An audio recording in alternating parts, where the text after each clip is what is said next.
Alright, here we go. Of course, I'm a little late. Of course, I don't use a clock. What is this, March 22nd? Okay, March 22nd, Wednesday. Is that 10:25 a.m. Central? I guess that's Central Standard Time? Yep, Central Standard Time. Alright, here we go. I guess it's a burn ban. High winds, hazardous weather, okay. Uh-oh. Increasing chance of storms by Friday. Okay, so we're going to keep this short and sweet and to the point. Because I got some other stuff I want to talk about other than this. Increasing chance of storms by Friday. So we're looking at today is going to be high as 55. Scattered showers, high as 55 to 70. That means I'm not really sure. Friday, scattered thunderstorms.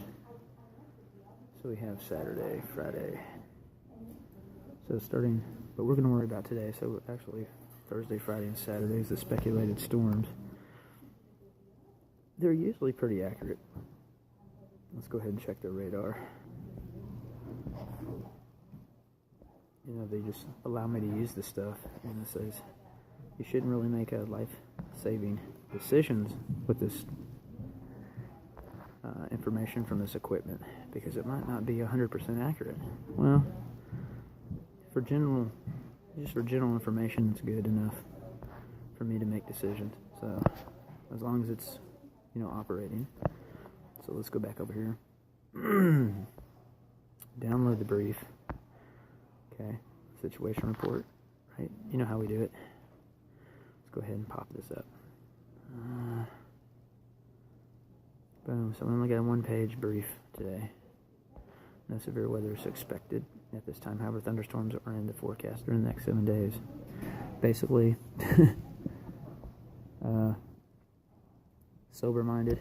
Of course, you should be that anyway.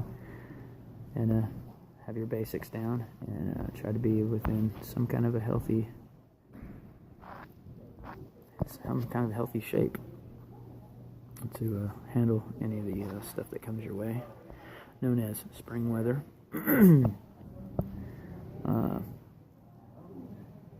Anyhow, there's two things I want to talk about today. Oh yeah, we didn't. Dang it. Let's go ahead and close this out real quick. Let me go ahead and look at the earthquake deal. Of course, I haven't heard anything major, so I'm still going to keep my eye on it a little bit. I don't see. Oh, here we go. Okay, so let me go ahead and make sure this is accurate. Boom. And, just out of natural curiosity, I didn't notice any earthquake yesterday, today, last night. I have noticed a couple of tremors since I've been here. You can feel them in the ground if you're actually on the ground someplace where there's not a bunch of traffic. You can feel tremors through here occasionally, but they're not really nothing major. You can actually feel it. It's like, what the heck was that? They just don't register as 2.5 or greater. So, but you can actually feel the ground shaking occasionally. I think it was twice last year. But it's nothing really to... it doesn't register, I guess. Anyway, there you go. 3.6. 3.6. What's this other one? What's the next one? 2.1. I don't know why they don't register here. Maybe there's no sensors here or something. I don't know. There should be. Anywhere there's a bridge. Anyhow, we've been doing terrain association and situational awareness. Okay. If you look on this map here, we have the cities. See the cities? Okay, we have cities. We have villages, townships, and citizens, okay? So we have people. Most of the time, they want to be native. Then we have the citizens. Do you know who you are? Which one are you? Okay? Well, if you say you're native, that means you're here for natural purposes. If you say you're civil, that means you're civilized. That means you're mostly going to be engaging in things like this, and I'm engaging in civil activity right now, so I probably will suffer the penalty of being civilized, of course, which means I'm exposing myself to all kinds of dangerous activity known as commerce. And well, crazy people with their war machines. So, as you can see out here, we have Oklahoma, and we have Tennessee, Kentucky, and we call it the Southeast. This is actually right here. This is called Mark Twain National Forest. And recently, we have a lot of pollution problems down through here, which is called the LU. It's called Carbondale for a reason. Okay, Carbondale for a reason. And it looks like the forest is, benefiting from the runoff. Maybe. Let's look a little bit closer. Isn't that interesting how you can see the actual terrain and the topography and the plant life? It's like, oh, what is this stuff? Oh, what is that? Looks like locks and dams and little gravel places and ugh. The Lou. Ugh. Gateway to the west. Yeah. I've been here a couple times. Not really a big fan of the Lou or anything with Lewis in it.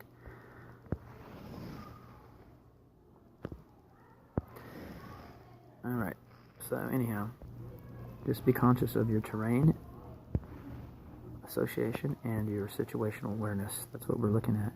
Okay, trees, plants, and fungi, soil, water, air, right? Plants, animals, and people. That's what we're going to be concentrating on. So for today, air quality, water quality, soil quality. Soil quality is usually evident by trees, plants, and fungi. Right? Animals and people. Because without those, we're nothing, right? Water, plants. And the soil is well, that's one of the things that we need. As long as the earth endures, seed time and harvest time will never end. Okay, so the earth has to endure. So this part right here is actually in danger of being polluted. Okay, it says Farmington.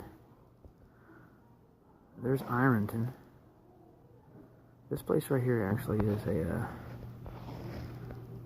Farmington. We have to keep an eye on some of this stuff. St. Joe, Leadington, lead.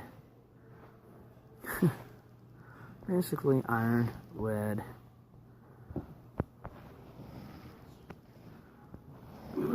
Springtown, Potosi. So basically, we have a bunch of these French Lebanese people who like to shoot each other and go hunting. Okay, so we have Cape Girardeau. Anyhow, that's pretty much what you're looking at as far as the earthquake is concerned. There's the runoff, known as the Lou, and there's a place down here called Lead. So basically, all this area down here is the runoff. And it's carbon, lead, iron, because it's runoff. I mean, that's basically common sense, right? Shit rolls downhill. So if you keep that in mind, air, water, soil, plants, animals, and people. Okay, there's the Lou. So if we're looking at the Lou, there's a forest. There's a forest. Remember? Trees, plants, and fungi. Now, I wanted to bring something to your attention. In my area, and a little bit further north of here, I'm going to show you a streak that you can see from the sky.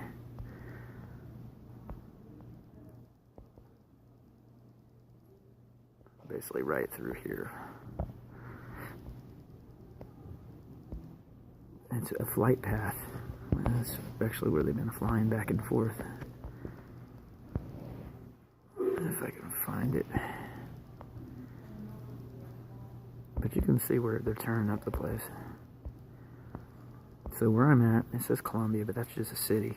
They only gonna probably peg anything commercial, because that's what this is for, commerce. So I'm in a commercial area, but actually where I live, just north of here in the forested area, which is non-commercial. Okay, so I'm in the forest.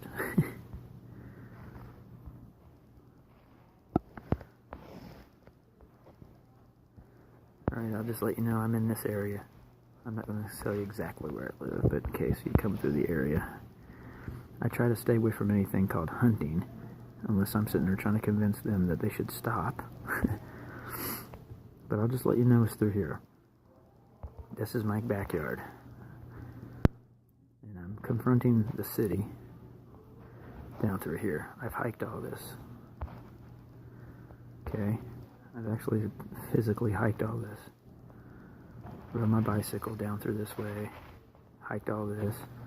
Rode my bicycle all the way down through here. That's about 36 miles. It's not that hard. It's pretty fast, actually. Oh, yeah. Okay.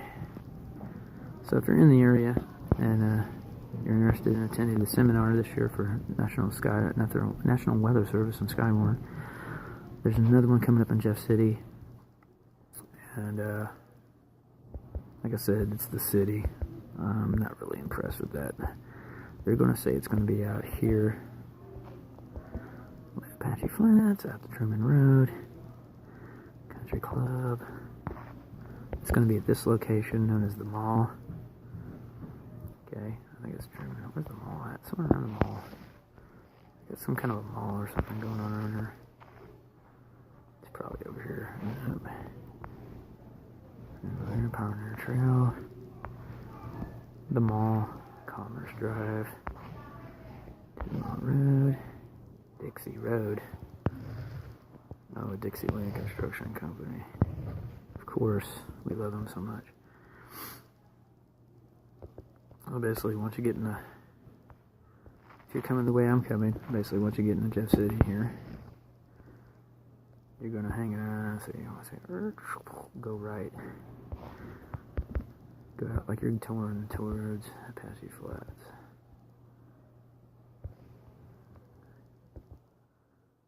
Okay, so it's going to be down here somewhere.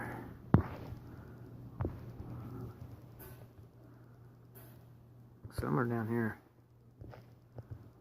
One of these buildings, I don't know exactly where it's at. But it's pretty easy to find if you go Constitution, isn't Constitution that? It didn't work. But it didn't seem to be working. Naturalizing the civilians doesn't seem to be working. Anyhow, that's where it's going to be at. Oh well, make a long story short. Let me go ahead and do this one. I've been doing some more research on air quality. And one of your main health concerns for air quality is cigarette smoking in the state of Missouri. That seems to be a pretty big deal. So I'll go ahead and there we go. If you smoke cigarettes, okay, you're already doing yourself a Nazi Germany was actually trying to put the clamp on cigarette smoking. Hitler actually was a cigarette smoker, and he quit. He even said that he hated the habit, and he thought it was, he was upset that it was so bad that he wanted his money back. So apparently the Nazis were big on non-smoking. Well, there you go. This is the first known photos of people who smoke cigarettes. What are they doing? Aztec women. That's why they're so ugly. Ugh. Smoking things before they... Yeah, okay. I was wondering why they're so weird, because they're the first ones to smoke cigarettes. And then these guys are all in on it. Backgammon and smoking cigarettes. That's why they're called gentlemen, right? Tenderloins. Basically just really, you know, gentle. Wimps. Tenderloins. Dupes. Amateurs. Novices. Anyway. So, this is what I wanted to bring to your kind of attention. Coffee, opium, tobacco. These are medicinal. Medicinal. Medicinal. Tobacco was introduced by French merchants, Gambia and Senegal. Oh, so you're such a cynical. Man who spoke with forked tongue was called someone from Senegal. So basically, at the same time, caravans from Morocco brought tobacco to the areas around Timbuktu. Portuguese brought the commodity and plant to southern Africa. Timbuktu. There we go. So King James actually banned it and put a heavy tax on the product. The Sultan of the Ottoman Empire was among the first to attempt a smoking ban by claiming it a threat to public morals and health. The Emperor of China, Johnson, also known as Chongsun, you just call him Johnson, he issued an edict banning smoking 2 years before his death on overthrow of the Ming Dynasty. Later, the Manchu rulers of Qing Dynasty said it was a more heinous crime than neglecting archery. Anyhow, Japanese, the earliest tobacco plantations were scorned by the shogun as being a threat to the military economy, of course, because you were letting valuable farmland go to waste for the use of a recreational, recreational. They said it was a dry good instead of being used to plant food crops. And then some guy named Bone Sack, probably one of Daniel Bonehead's friends, Lebanese, we call them Bonies, he invents a cigarette rolling machine. Anyhow, religious leaders have often been prominent among those who consider smoking immoral or outright blasphemous. The Patriarch of Moscow forbade the sale of tobacco and sentenced men and women who flouted the ban to have their nose cut off and their backs flayed. That's how really serious they take smoking. It's like, we don't want your shit here, and get the hell out of our place. Otherwise, if you snub your nose at it, we're going to punish you with penalties of flogging and cutting your nose off your face. Gee whiz, man. Whew. That's pretty bad. Well, it didn't work for the English too well because London had 7,000 tobacco outlets in London by the early 17th century. Before that, English people didn't even smoke cigarettes. They didn't even know what it was. So anyhow, make a long story short, by the end of the 1860s, after the Mormons and all the other people tried to ban smoking, like supposedly my family's a part of, the American Civil War happened because, well, agriculture workforce shifted from slavery to sharecropping. And slavery was basically derived from tobacco and whiskey and, all those, lazy people's activities. So the industrialization of cigarette production was craftsman James Bonsack. So here you go. Where I'm from, kids were smoking. This is from St. Louis in the early 1900s. And my family, just 2 generations before this, were being executed and killed off because they didn't want to have anything to do with this. These are kids smoking cigarettes.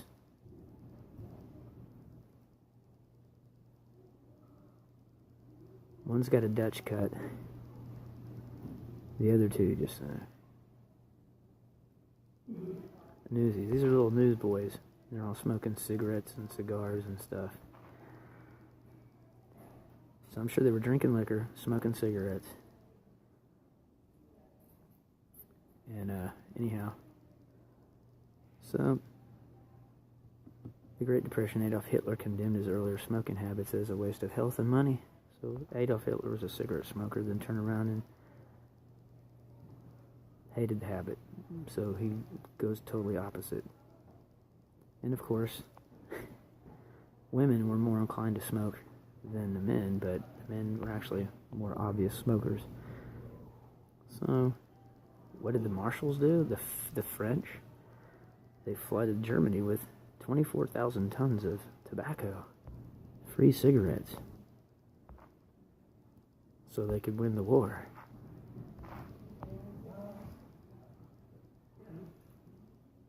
Gee, thanks.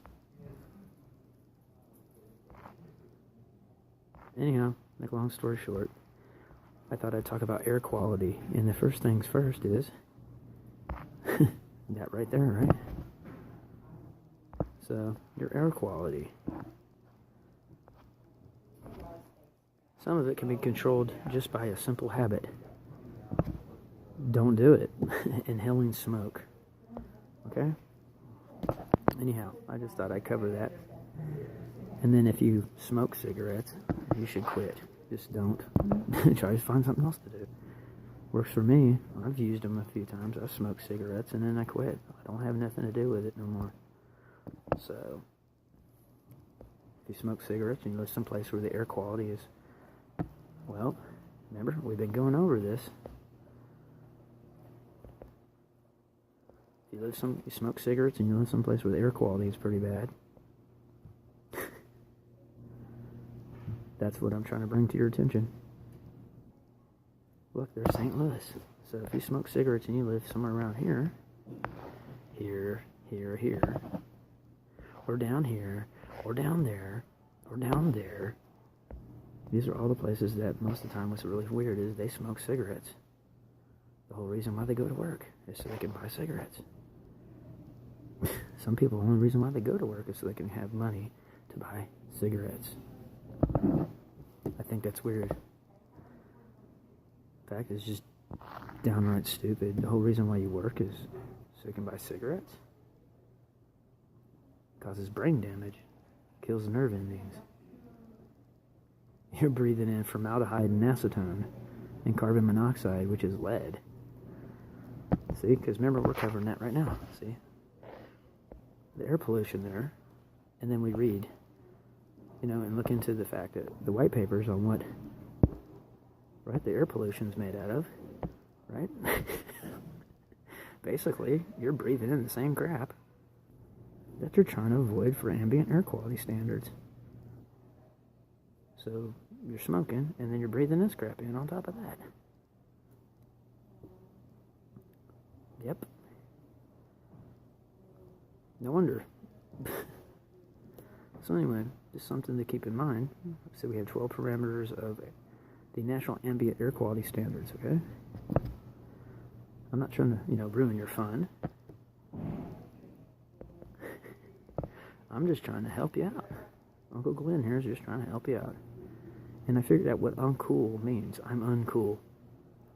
Right? The elders are uncool. So if you're trying to be cool, smoking will really make you cool. It'll make you so cold, you'll be dead. Cold. Okay? It kills your sensitivity, your nerve endings, it causes brain damage, kidney failure, heart attacks, emphysema, you name it, cavities. First things evident, gum disease, brain damage, heart and lung disease. God. Here's all the places, Will, I've been.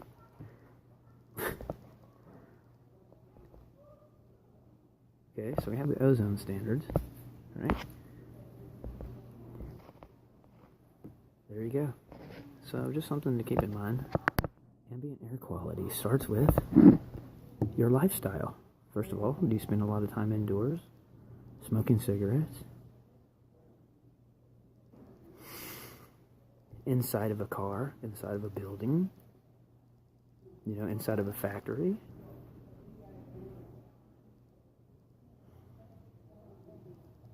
Eating certain things you're not supposed to. That's drinking things you're not supposed to, or you don't know any better. But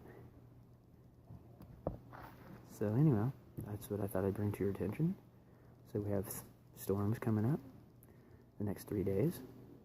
We have some minor quakes. We have a major health epidemic called cigarettes to contend with. And where I live at, tattooing and piercing, among some other unhygienic practices like not washing your butt, eating, you're not eating good, you're not living right, you didn't wash your ass today, you're going around playing with dirty, poking dirty, dirty skirts and things like that, and performing, immoral behavior, you know who you are, and you're getting sick, and you're smoking cigarettes, and you live in places that are crapshoots, and you're driving around in your car all day, griping about how you have rights. So, there you go. I'm just trying to, shed some light on the darkness that is your day. Have a comment? I'm sure you'll leave one. If not, you'll probably ban me from YouTube because I offended somebody.